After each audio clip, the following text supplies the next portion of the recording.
معزز سامعین کرام، آپ سن رہے ہیں بیار اردو چینل پر پروفیسر ڈاکٹر اشتیاق احمد کی کتاب پنجاب کا بٹوارہ 1947، ایک المیہ ہزار داستانیں، باب number 18، Jalandhar division, sub heading مولانا حبیب الرحمن ثانوی لدھیانوی۔ اگر آپ بیار اردو چینل پر نیو ہیں تو چینل کو سبسکرائب کرنا نہ بھولیں اور بیل آئیکن کو لازمی پریس کیجیے تاکہ آئندہ آنے والی تمام نئی اقساط آپ کو بروقت موصول ہوتی رہیں۔ لدھیانہ میں قیام کے دوران مجھے یہ جان کر نہایت حیرت ہوئی جب بلدیو ورما نے مجھے بتایا کہ ممتاز انگریز مخالف احرار عالم دین شاہ عبد القادر لدھیانوی کا پڑپوتا ان دنوں لدھیانہ کی ایک جامع مسجد کا امام ہے اور نماز جمعہ کے اجتماع میں ہزاروں مسلمان شرکت کرتے ہیں اور رش کے باعث قریبی سڑکوں پر ٹریفک بند ہو جاتی ہے۔ میں اسی روز 4 جنوری 2005 کو مولانا حبیب الرحمن ثانوی لدھیانوی سے ملا۔ انہوں نے مجھے یہ داستان سنائی۔ میرے پردادا کے والد شاہ عبد القادر لدھیانوی پنجاب میں پہلے لیڈر تھے جنہوں نے 1857 کی جنگ آزادی میں ایسٹ انڈیا کمپنی کے خلاف ہتھیار اٹھائے تھے۔ انہوں نے ایک بڑی فوج تیار کی جس میں ہندو اور سکھ بھی شامل تھے اور انگریزوں کو نہ صرف لدھیانہ بلکہ پانی پت سے نکال باہر کیا۔ پھر وہ اپنے مسلح مجاہدین کے ساتھ بہادر شاہ ظفر کی مدد کے لیے دہلی روانہ ہوئے۔ 1857 میں چاندنی چوک پر انہوں نے ہزاروں دیگر افراد کے ساتھ جنگ میں حصہ لیا۔ ان کے بعد ان کے جانشینوں نے انقلابی تحریکوں کی حمایت جاری رکھتے ہوئے غدر پارٹی اور بھگت سنگھ کے ساتھیوں سے تعاون کیا۔ انہوں نے ممتاز حریت پسند سبھاش چندر بوس کو شمال مغربی سرحدی صوبے میں جانے کے لیے پنجاب سے بحفاظت گزرنے میں مدد فراہم کی۔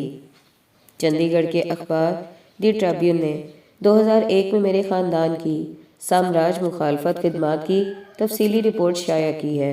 میرے دادا مولانا حبیب الرحمن ہم نام لدھیانوی مجلس احرار کے بانی رکن تھے۔ ستمبر 1947 میں سکھوں کے خوفناک حملوں کے باعث عارضی طور پر ہمیں لدھیانہ سے نکلنا پڑا۔ بڑی مشکل کے ساتھ ہمارا خاندان لدھیانہ ریلوے اسٹیشن پر پہنچنے میں کامیاب ہو گیا۔ وہاں ہزاروں افراد پاکستان جانے کے لیے ٹرین کے منتظر تھے۔ ہم ایک ٹرین پر بیٹھنے میں کامیاب ہو گئے۔ فوج کی سیکیورٹی کے ساتھ ہم کئی گھنٹوں بعد آخر بخیریت لاہور پہنچنے میں کامیاب ہو گئے۔ دادا ایک روز لاہور میں رہے جہاں ہماری دیکھ بھال کے لیے بعض رشتہ دار موجود تھے۔ پھر وہ دہلی چلے گئے کیونکہ لدھیانہ جانا ناممکن تھا۔ نہرو نے ان کا نہایت احترام سے استقبال کیا۔ وہ میرے دادا کو بھارت کا نائب صدر بنانا چاہتے تھے لیکن علماء دیوبند حسد کرنے لگے اور درپردہ اس فیصلے کی مخالفت پر اتر آئے۔ دادا جان کچھ عرصہ دہلی میں رہے، پھر آہستہ آہستہ لدھیانہ کی جامع مسجد کا انتظام دوبارہ ہمارے سپرد کر دیا گیا۔ میرے دادا اپنا یہ فرض سمجھتے تھے کہ مشرقی پنجاب میں باقی رہ جانے والے مسلمانوں کی مدد کے لیے وہاں رہ جائیں۔ مشرقی پنجاب میں ادھر ادھر کافی تعداد میں مسلمان باقی رہ گئے تھے، زیادہ تر غریب لوگ ہی زندہ بچے تھے۔ اب لدھیانہ میں دوبارہ مسلمان ہزاروں کی تعداد میں ہیں۔ یہ پنجابی نہیں بلکہ یوپی اور بہار کے ٹیکسٹائل کاریگر ہیں۔ میجر جنرل ریٹائرڈ سید وجاہت حسین جو قبل ازیں جالندھر میں تعینات تھے کو اگست کے آخر میں لدھیانہ جانے کا حکم ملا۔ انہوں نے شہر میں خوفناک مناظر کی تفصیل بیان کی ہے۔ مسلمان مردوں، عورتوں اور بچوں کا قتل عام کیا گیا اور لاشیں ہر طرف بکھری پڑی تھیں۔ انہوں نے ایک نان کمیشنڈ ہندو جاٹ کی حکم عدولی کا بھی واقعہ لکھا ہے جس نے ایک ٹرین پاکستان جانے سے روکنے کی کوشش کی۔ اس کا دعویٰ تھا کہ ٹرین میں ہندو جاٹ خواتین کو اغوا کر کے لے جایا جا رہا تھا۔ پی بی ایف نے اسے گرفتار کر کے بند کر دیا۔ کہنے کا مطلب یہ ہے کہ ملے جلے مذاہب پر مشتمل باؤنڈری فورس بھی فرقہ واریت سے متاثر ہوئے بغیر نہ رہ سکی۔ جنرل وجاہت کے اس واقعے میں کچھ ابہام پایا جاتا ہے کیونکہ انہوں نے دعویٰ کیا کہ ریڈ کلف ایوارڈ کے اعلان کے وقت وہ لدھیانہ میں تھے حالانکہ یہ اعلان 17 اگست کو ہو چکا تھا۔ سب ہیڈنگ: انور علی۔ مشہور پاکستانی کارٹونسٹ اور فکشن رائٹر انور علی ڈیلی پاکستان ٹائمز میں شائع ہونے والے کارٹون کردار ننا کے خالق۔ 1947 میں وہ لاہور کے میو اسکول آف آرٹس میں طالب علم تھے کہ تقسیم کے فسادات پھوٹ پڑے۔ انہوں نے مجھے یہ تفصیل بتائی۔ اگست کے پہلے ہفتے جب میں لدھیانہ کو روانہ ہوا تو لاہور فسادات کی آگ میں چل رہا تھا۔ بعض وجوہات کی بنا پر لدھیانہ کے مسلمان بے دستور سمجھتے رہے کہ لدھیانہ پاکستان میں شامل ہوگا۔ جب ریڈ کلف ایوارڈ کا اعلان ہوا تو ابتری پھیل گئی۔ خوش قسمتی سے میں اپنے اہل خانہ کو لدھیانہ سے بحفاظت لاہور لانے میں کامیاب ہو گیا، لیکن میں نے اپنی آنکھوں سے ان دنوں برپا ہونے والی قیامت صغریٰ کے مناظر دیکھے تھے۔ تقسیم کے کھیل میں سب سے زیادہ نقصان عام لوگوں کا ہوا۔ یہ وہ لوگ تھے جن سے کبھی نہیں پوچھا گیا کہ وہ کیا چاہتے تھے۔ یہ سچ ہے کہ لدھیانہ میں زیادہ ہوزری فیکٹریاں ہندوؤں کی تھیں، جبکہ مسلمان اور سکھ صرف مزدوری کرتے تھے۔ ایسی معاشی ناہمواری نے پنجاب میں ناقابل کنٹرول صورتحال کو جنم دیا۔ اس کا نتیجہ دونوں طرف سے قتل عام کی صورت میں نکلا۔ سب ہیڈنگ: سلیجہ سائنی۔ جہاں وسط اگست میں لدھیانہ کے مسلمانوں پر حملے شروع ہوئے، وہاں مسلمانوں کی خوفناک جارحیت کے بھی واقعات دیکھنے میں آئے۔ میری سلیجہ سائنی سے ملاقات مشرقی پنجاب میں میرے پہلے دورے میں 20 مارچ 2004 کو پروفیسر بھوپندر برار کے گھر پر ہوئی۔ وہ بتاتی ہیں کہ تقسیم کے وقت میری عمر 4 سال تھی۔ یہ اپریل یا مئی 1947 کا مہینہ تھا۔ بھارتی فوج میں ملازم میرے ماموں بھگت سنگھ رہا ہو کر گھر آئے۔ انہوں نے 35 سال کی عمر میں بھارتی فوج میں خدمات انجام دی۔ پھر جاپانی فوج کی قید کے بعد وہ انڈین نیشنل آرمی میں شامل ہو گئے۔ بھگت سنگھ سمیت کئی دیگر افراد کے خلاف مقدمے چلائے گئے، تاہم انگریزوں کی رخصتی سے پہلے ہی یہ مقدمات بالتدریج ختم ہو چکے تھے۔ میرے نانا گاؤں کے لمبردار تھے۔ ہمارے گاؤں کے پاس ہی مسلمانوں کا گاؤں تھا۔ اگست میں 4 قریبی دیہات کے مسلمان ہمارے ہمسایہ گاؤں میں جمع ہو گئے۔ میرے ماما دراز قد اور وجیح انسان تھے اور میری والدہ ان سے بہت محبت کرتی تھیں۔ ماما اور چند دیگر سکھ مسلمانوں کے پاس گئے اور انہیں یقین دہانی کرائی کہ انہیں کوئی نقصان نہیں پہنچایا جائے گا۔ ماما نے فوج میں سروس کے دوران مسلمانوں کے ساتھ ہی خدمات سر انجام دی تھیں، اس لیے ان کی مسلمانوں سے کوئی رنجش نہیں تھی۔ وہ اور ان کے چند دوست مشکل کی گھڑی میں مسلمانوں کی مدد کرنا چاہتے تھے، لیکن جب وہ دوستی کا پیغام لے کر مسلمانوں کے گاؤں گئے تو کسی نے للکار کر کہا، انہیں مار ڈالو۔ چنانچہ یہ لوگ واپس دوڑ پڑے، لیکن کسی نے گنڈاسے کا وار کر کے انہیں بے رحمی سے ہلاک کر ڈالا۔ ان کی لاش ہمیں کبھی نہ مل سکی۔ اپنے جوان سال بھائی کی موت کے بعد میری ماں کبھی سوگ سے نہیں نکلی۔ ماموں کی 2 بیٹیاں تھیں، چھوٹی ان کی موت کے بعد پیدا ہوئی۔ اگرچہ اس واقعے کو لمبا عرصہ گزر چکا ہے، لیکن میری ماں کا زخم آج بھی ہرا ہے۔ وہ آج بھی اسی امید میں بیٹھی ہے کہ ان کا بھائی زندہ واپس لوٹ آئے گا۔ لدھیانہ کے مسلمانوں کے ساتھ کیا سلوک ہوا یہ آپ خود معلوم کریں، لیکن میں ان لوگوں کو جانتی ہوں جو اپنا سب کچھ چھوڑ کر بھاگے۔ ہو سکتا ہے کہ ان دنوں واقعی قتل عام ہوا ہو، لیکن میں چھوٹی تھی۔ دراصل میں ان دنوں خوشاب میں تھی جہاں میرے والد کی پوسٹنگ ہوئی تھی۔ سب ہیڈنگ: لدھیانہ کے دیہی علاقے۔ لدھیانہ کے دیہی علاقوں میں ہندوؤں اور سکھوں کی واضح اکثریت تھی۔ لدھیانہ کے ارد گرد واقع دیہات میں مسلمانوں پر انتہائی خوفناک انداز میں حملے کیے گئے۔ ایسا لگتا تھا کہ راولپنڈی میں سکھوں کے ساتھ بدسلوکی کی کہانیاں یہاں گردش کر رہی تھیں، اور سکھوں نے یہاں شمالی پنجاب اور ہزارہ میں ہونے والی خون ریزی سے بھی بڑے پیمانے پر قتل عام کی نیت کر رکھی تھی۔ Sub heading: Amar Singh. قبل ازیں امر سنگھ کا ذکر راولپنڈی کے واقعات کے تناظر میں ہو چکا ہے۔ وہ ایسے لوگوں میں شامل تھا جو مغربی پنجاب سے جان بچا کر مشرقی حصے کی طرف فرار ہو گئے اور پھر عسکریت پسند بن کر انتقام لینے لگے۔ اس نے مجھے یہ داستان سنائی، اسی ایک نہیں جان دیتا، ہم نے ایک بھی مسلمان کو زندہ نہیں جانے دیا۔ موگا کے علاقے میں ان کا نام و نشان تک مٹا ڈالا۔ کھنہ اسٹیشن پر آخری مسلمان تک کو قتل کر دیا گیا، حتیٰ کہ کپورتھلا اور پٹیالہ میں کوئی زندہ نہ بچا۔ یہ حملے ستمبر میں ہوئے اور اکتوبر کے آخر تک جاری رہے۔ اگرچہ سکھوں کے جلسوں میں راولپنڈی کے سکھوں نے خود پر مظالم کی کہانیاں سنائیں، لیکن مشرقی پنجاب میں بیشتر حملے دیہات کے جاٹوں کی قیادت میں کیے گئے۔ البتہ اصل حملے اس وقت شروع ہوئے جب پاکستان سے ہندوؤں اور سکھوں کی لاشوں سے بھری ٹرینیں آنے لگیں۔ اس سے وہ مہم لمحوں میں شروع ہو گئی جس کی تیاری میں پہلے کئی ماہ لگ گئے۔ یہ سچ ہے کہ سکھوں نے پھر کسی رحم دلی کا مظاہرہ نہیں کیا، لیکن آپ کو یاد ہے کہ مسلمانوں نے ہمارے ہم مذہب بھائیوں سے کیا کیا؟ انتقام ہم پر واجب تھا۔ سب ہیڈنگ: وکی کے کلاس فیلو کا والد۔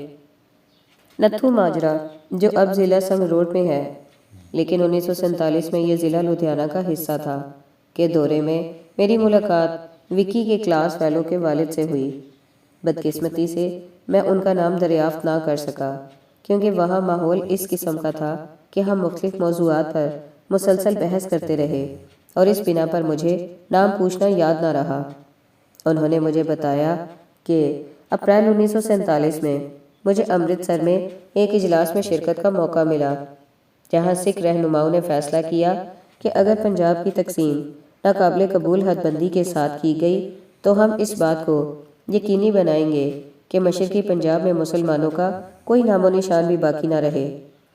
پھر تقسیم کا فیصلہ ہونے کے بعد مغربی پنجاب کے علاقے تخت ہزارہ سے ایک شخص آیا، اس کا نام ارجن سنگھ تھا۔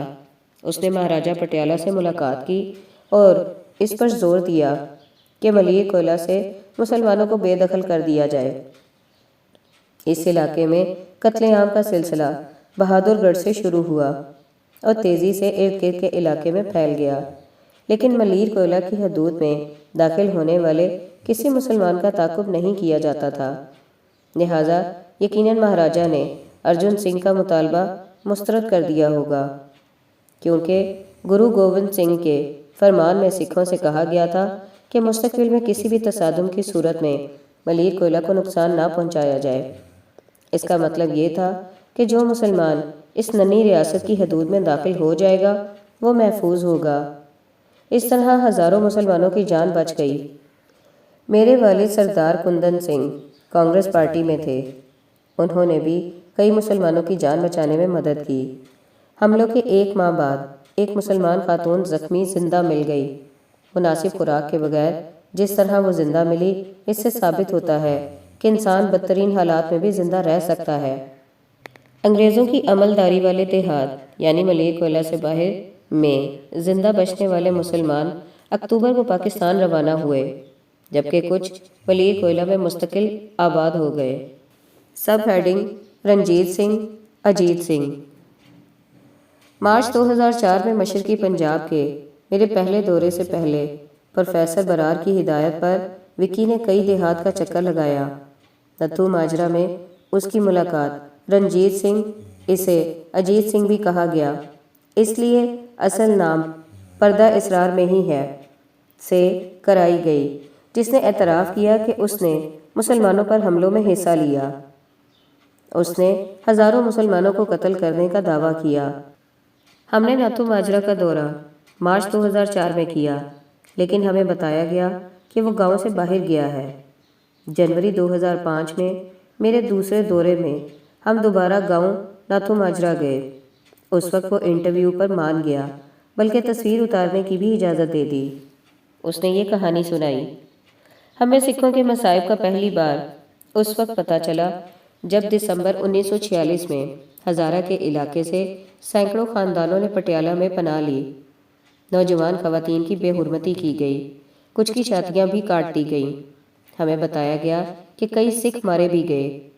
پھر مارچ 1947 میں پھر راولپنڈی میں مسلمانوں کے گروہوں کے ہاتھوں لٹنے والے سکھ خاندان یہاں آئے۔ اس کے بعد ہم نوجوانوں نے قسم کھائی کہ اگر موقع ملا تو ایک بھی مسلمان کو بخشا نہیں جائے گا۔ پاکستان کے علاقے سے بھاگ کر آنے والوں نے ہمیں سکھوں کے قتل اور عورتوں سے زیادتی کی کئی کہانیاں سنائیں۔ جب ایک روز لائل پور سے لاشوں سے بھری ٹرین آئی تو ہم نے فیصلہ کر لیا کہ عمل کرنے کا وقت آ گیا ہے۔ بالخصوص پیال میں قائم پناہ گزین کیمپ میں ہم نے خوب قتل عام کیا۔ 5 گھنٹے کے اندر تمام خواتین اور بچوں کو تہہ تیگ کر دیا گیا۔ ہم تعداد میں 35 تھے اور ہم نے 20,000 افراد کو ہلاک کیا۔ ہمارے پاس 2 ریوالور اور 1 رائفل تھی۔ اس دوران 400 دیگر حملہ آور بھی ہمارے ساتھ آ ملے۔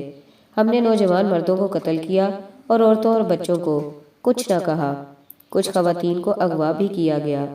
یہاں مسلمانوں پر حملہ 2 ستمبر کو شروع ہوا جو پوری شدت سے مسلسل 4 روز تک جاری رہا۔ سکھ جتھوں کے پاس گھوڑوں پر تیزی سے ایک جگہ سے دوسری جگہ نقل و حرکت کرنے کی سہولت موجود تھی۔ مسلمانوں کے 25 سے 35,000 افراد کے ایک قافلے پر بھی ہم نے دھاوا بول دیا۔ میرا خیال ہے کہ بیشتر کو جان سے مار دیا گیا، البتہ کچھ نے کھیتوں میں چھپ کر جان بچائی۔ میرا اندازہ ہے کہ مشرقی پنجاب میں 5 لاکھ کے لگ بھگ مسلمانوں کو موت کے گھاٹ اتارا گیا۔ حملوں کی منصوبہ بندی کرنے والے سرگنوں سے میرا رابطہ تھا۔ ان کا اندازہ تھا کہ 5 سے 7 لاکھ مسلمانوں کو ذبح کیا گیا تھا۔